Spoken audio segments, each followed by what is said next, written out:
I am Vincent Wray. I live in Shelley. I am a teacher at Shelley High School, which is School District 60. I teach agriculture, actually. You know, science, technology, engineering, and math is in everything that we do, and agriculture is one of the most highly technological fields that we have today to provide food and fiber for the citizens of the world. As we approach 9 billion people in the year 2050, the need for growing food and fiber to provide for us is going to become more and more technologically advanced.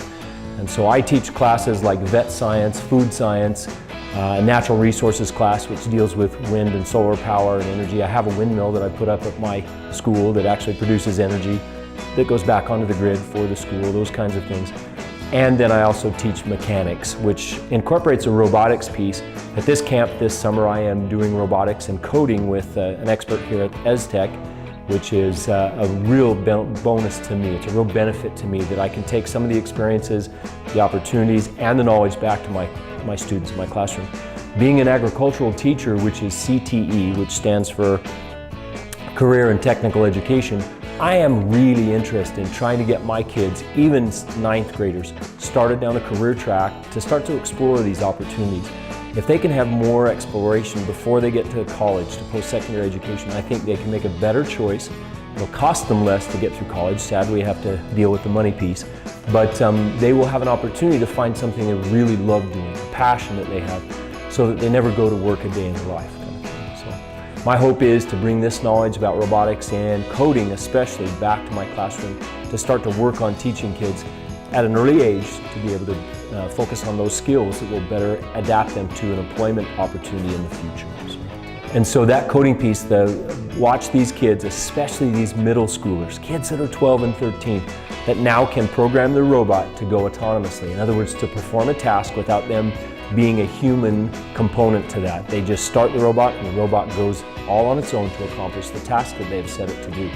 And so to watch them get the knowledge about coding, to have a little bit of spark about what programming is about, since everything that we deal with today for the most part is touched in some way by a computer, or there's a computer used to generate it or to do something with. In fact, you can't even go to the grocery store now without using a computer kind of thing.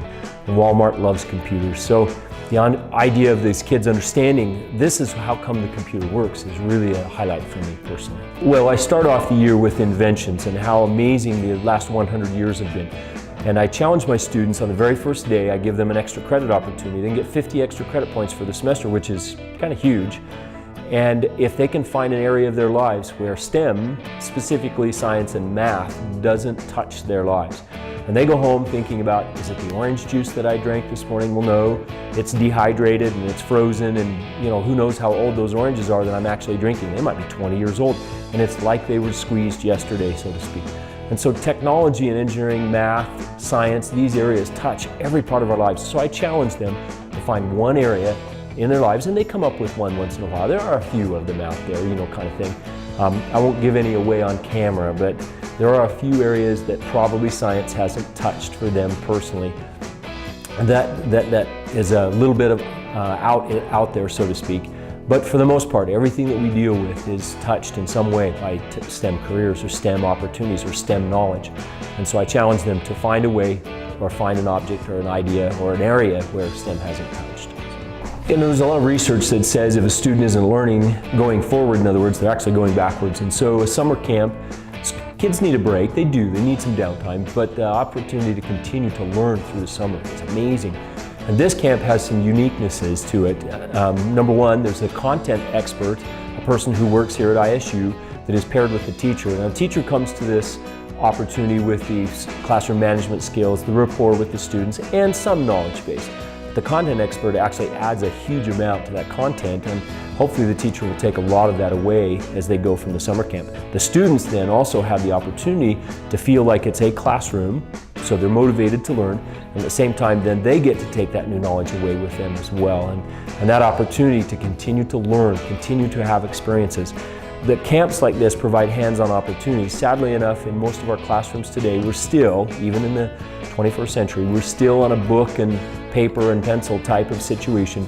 My personal feeling is hands-on education is so valuable to every demographic, whether it be a minority group, whether it be young ladies.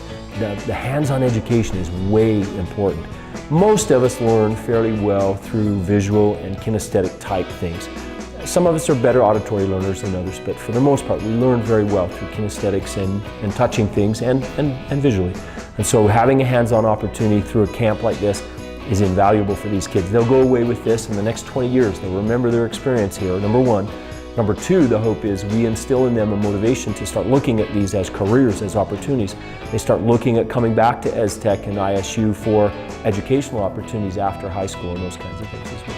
I think one other uniqueness that I forgot to mention here is the parent piece, and I like that. As a teacher, I would love that every parent would come to parent-teacher conferences, because a lot of the times I don't get a chance, other than just a positive phone call home once in a while, to talk to a parent about a student and say, hey, Johnny is really doing great in class, and I think he would be great at this particular area. You may want to motivate him and encourage him to go into that in college and post-secondary education and then as a career opportunity. And so including the parents in this camp at the last day where the kids get to show off a little bit is really cool.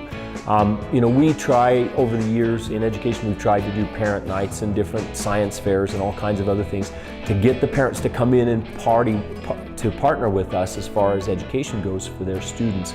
The dilemma is a little bit, we're all very busy and we get that, so it's hard to always participate. But this camp is really unique in inviting the parents to come in on that Friday to do that.